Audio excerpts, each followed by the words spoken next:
오늘은 우리가 자주 겪는 어떤 상황에 대해 이야기해 볼까 해요. 바로 여자에게 휘둘리지 않는 방법인데요. 여러분이 잠시 생각해 보면 이 주제가 왜 중요한지 곧바로 떠오를 거예요. 우리는 모두 관계 속에서 행복을 찾고 상대방과 조화롭게 지내길 원해요. 특히 연인 관계에서 이는 더욱 중요하죠. 사랑하는 사람과의 관계에서 균형과 조화는 기본적으로 필요한 요소예요. 그런데 가끔 우리는 어느 순간 자신도 모르게 상대방에게 자신의 감정이나 행동을 지나치게 끌려가고 있다는 것을 느낄 때가 있어요. 이것이 바로 오늘 우리가 함께 깊이 생각해 볼 주제예요. 우선 왜 우리는 특정 인물에게 감정이나 행동을 휘둘리게 되는 걸까요? 여기에는 여러 심리적, 감정적 요인이 복합적으로 작용해요. 가장 큰 원인 중 하나는 바로 애정이에요. 우리는 사랑하는 사람에게 좋은 모습을 보이고 싶어하고 때로는 그들의 기쁨과 슬픔에 지나치게 동화되기도 하죠. 이런 감정적 동화는 때로 우리가 자신의 원칙이나 가치를 잊게 만들기도 해요. 그러나 이러한 휘둘림이 반드시 나쁜 것만은 아니에요. 사람은 누구나 감정의 동물이니까요. 하지만 중요한 것은 이런 감정의 흐름 속에서도 자기 자신을 잃지 않는 것이에요. 자신이 무엇을 원하고 무엇을 중요하게 생각하는지를 명확히 하는 일이죠. 이것이 바로 건강한 관계를 유지하는 첫걸음이에요. 이렇게 자신을 이해하는 것과 더불어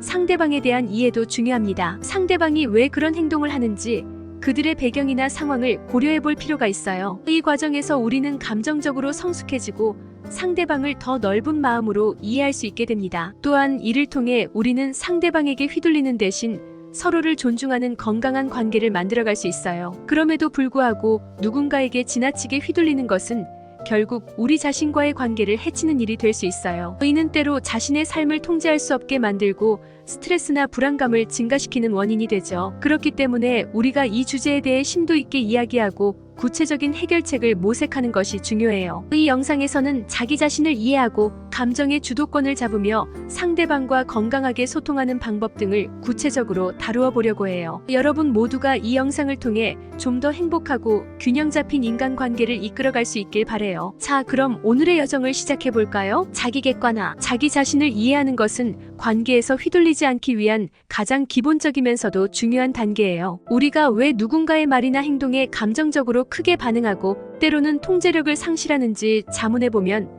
그 답은 자신에 대한 이해와 인식의 부족에서 찾을 수 있어요. 우선 자기 자신을 이해한다는 것은 무엇을 의미할까요? 이는 단순히 자신이 좋아하는 것과 싫어하는 것을 아는 것을 넘어서 자신의 근본적인 가치관, 욕구, 감정의 패턴을 깊이 파악하는 과정을 포함해요. 예를 들어 어떤 사람들은 안정감을 중시하고 다른 일부는 자유나 독립을 더욱 중요하게 생각해요. 이러한 가치가 명확히 정립되면 상대방의 요구나 기대가 자신의 가치관과 충돌할 때 그것을 인식하고 적절히 대처할 수 있어요. 자기 자신을 이해하는 또 다른 중요한 측면은 자신의 강점과 약점을 아는 것이에요. 자신의 강점을 알면 이를 활용하여 자신감을 높이고 긍정적인 인간관계를 형성할 수 있어요. 반면 자신의 약점을 알고 이를 관리하는 방법을 배우면 상대방이 이러한 약점을 이용하여 당신을 조종하거나 휘두르는 것을 방지할 수 있어요. 이러한 자기인식은 우리가 일상에서 마주치는 다양한 상황에서 자신의 행동을 조절하는 데 도움을 줘요. 예를 들어 감정적으로 불안정할 때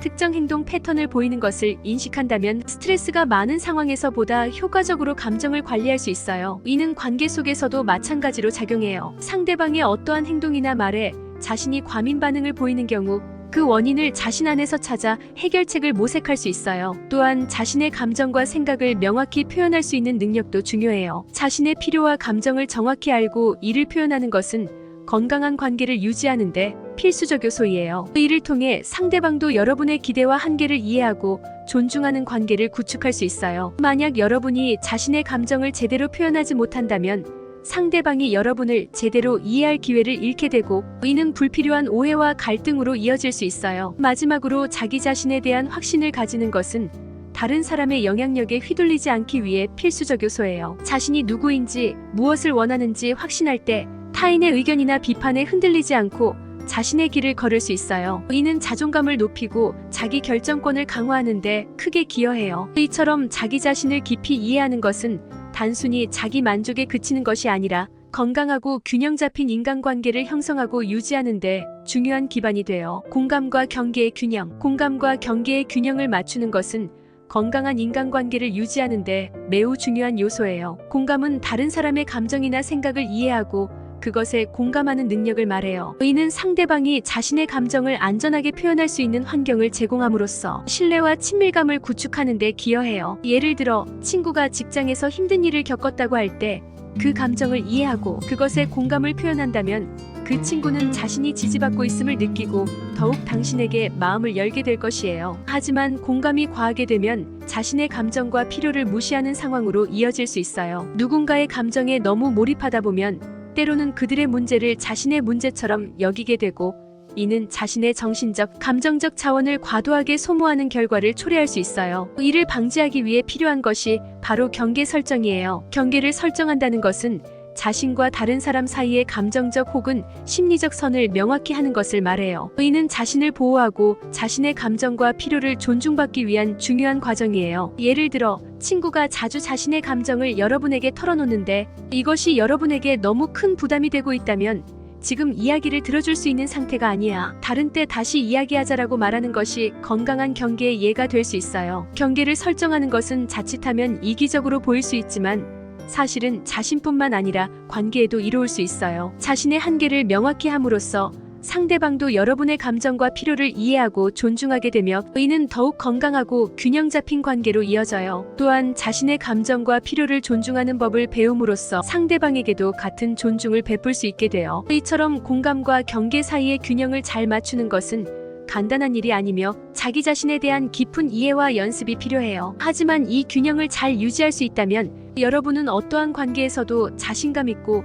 건강하게 대처할 수 있게 돼요. 여러분의 감정적 필요와 타인의 필요 사이에서 조화로운 균형을 찾는 법을 배움으로써 더욱 의미 있고 만족스러운 인간관계를 경험할 수 있을 것이에요. 감정의 주도권을 잡는 것은 상황을 통제하고 자신의 감정적 반응에 책임을 지는데 매우 중요해요. 우리 모두는 일상에서 다양한 감정적 도전을 경험해요. 때로는 상대방의 말 한마디에 기분이 좋아지기도 하고 또 어떤 때는 작은 일에도 화를 내거나 슬퍼하게 돼요. 이러한 감정적 반응은 자연스러운 일이지만 이에 휘둘리지 않고 자신의 감정을 효과적으로 관리할 수 있다면 더욱 건강하고 생산적인 관계를 유지할 수 있어요. 감정의 주도권을 잡기 위해서는 먼저 자신의 감정을 인식하는 것부터 시작해야 해요. 이는 자신이 느끼는 감정을 순간에 인지하고 그 원인이 무엇인지 파악하는 과정이에요. 예를 들어 상대방의 특정 행동에 화가 난다면 그 순간 자신에게 내가 지금 화가 나는 이유는 무엇인가? 라고 스스로에게 질문을 던져보세요. 이러한 자문을 통해 단순히 화가 나는 감정에 반응하는 것이 아니라 그 이유와 배경을 이해함으로써 보다 합리적으로 대응할 수 있어요. 감정을 인식한 다음에는 그 감정을 적절히 관리하는 방법을 배워야 해요. 이는 다양한 감정 조절 기술을 통해 이루어질 수 있어요. 예를 들어 깊은 호흡, 명상, 긍정적 자기 대화 등을 통해 급격한 감정의 변화를 진정시킬 수 있어요. 또한 감정적으로 도전적인 상황에 처했을 때 사용할 수 있는 감정 일기를 작성하는 것도 좋은 방법이에요. 감정 일기는 자신이 겪은 감정적 경험을 기록하고 그 원인과 자신의 반응을 분석하는 도구로 사용될 수 있어요. 더 나아가 감정의 주도권을 잡기 위해서는 상황을 객관적으로 바라볼 수 있는 능력을 개발하는 것이 중요해요. 상황을 객관적으로 분석함으로써 감정에 치우치지 않고 더욱 합리적인 결정을 내릴 수 있어요. 이는 특히 갈등 상황에서 유용하며 감정이 아닌 사실에 기반하여 행동하기 때문에 더욱 효과적인 소통을 가능하게 해요. 마지막으로 감정의 주도권을 잡는 연습은 지속적인 노력을 필요로 해요. 일상에서 점차 이러한 기술들을 익혀나가면서 감정에 휘둘리지 않고 자신의 행동을 주도적으로 결정할 수 있는 능력을 키워나가야 해요. 이러한 능력은 단순히 개인적인 측면에서뿐만 아니라 모든 인간관계에서 긍정적인 영향을 미칠 것이에요. 감정의 주도권을 잡음으로써 여러분은 더욱 강인하고 자신감 있는 사람으로 성장할 수 있으며 인생의 도전들을 효과적으로 대처할 수 있게 돼요. 대화의 중요성은 어떤 관계에서든 핵심적인 역할을 해요. 특히 상대방에게 휘둘리지 않고 자신의 입장을 분명히 하기 위해서는 효과적인 대화의 기술이 필수적 요소예요. 이를 통해 우리는 자신의 생각과 감정을 명확하고 정확하게 전달할 수 있으며 상대방으로 하여금 우리의 입장을 이해하고 존중하게 만들 수 있어요. 자신의 생각과 감정을 명확하게 표현하는 것은 단순히 말을 많이 하는 것과는 달라요. 오히려 자신의 메시지를 명료하고 직접적으로 전달하려는 의도에서 비롯돼요. 이 과정에서 중요한 것은 어떻게 말하느냐예요. 감정이 격앙되었을 때 감정을 주체하지 못하고 말하는 것과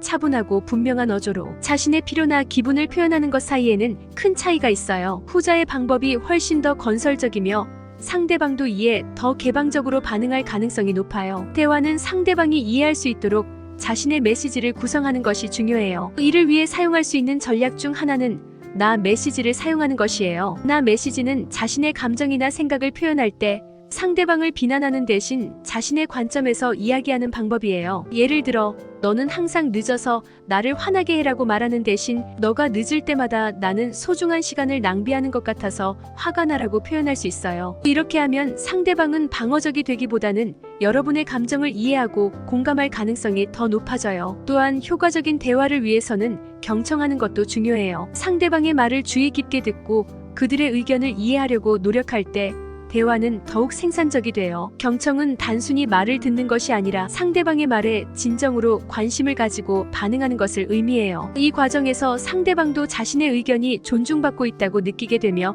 이는 상호 존중의 분위기를 조성하는 데 크게 기여해요. 이처럼 명확한 대화는 갈등을 예방하고 관계에서 상호 이해와 존중을 높이는데 필수적 요소예요. 자신의 생각과 감정을 정확하게 표현하고 상대방의 말에 귀 기울이는 것은 상대방과의 관계를 더욱 건강하고 균형 잡힌 방향으로 이끌 수 있는 기술이에요. 따라서 이러한 대화 기술을 지속적으로 연습하고 발전시키는 것은 모든 관계에서 휘둘리지 않고 자신의 주도권을 유지하는 데 매우 중요해요. 여러분, 오늘 우리가 함께 나눈 이야기들이 여러분의 인간관계에 있어서 도움이 되었으면 좋겠어요. 우리는 모두가 관계 속에서 자신의 정체성을 잃지 않으면서도 건강한 상호작용을 유지할 수 있기를 바라요. 이런 관계는 단순히 우리의 삶을 더욱 풍요롭게 만드는 것이 아니라 정신적으로도 큰 만족을 줘요. 오늘 다룬 내용처럼 자신을 이해하고 공감과 경계를 적절히 설정하며 감정의 주도권을 잡고 명확하게 대화하는 것은 모두 관계에서 중요한 역할을 해요. 이러한 기술들을 실생활에서 적극적으로 실천해 나가다 보면 여러분은 점점 더 행복하고 만족스러운 관계를 경험하게 될 것이에요. 그렇다고 해서 이 모든 것이 하룻밤 사이에 이루어지는 것은 아니에요. 지속적인 노력과 인내가 필요하며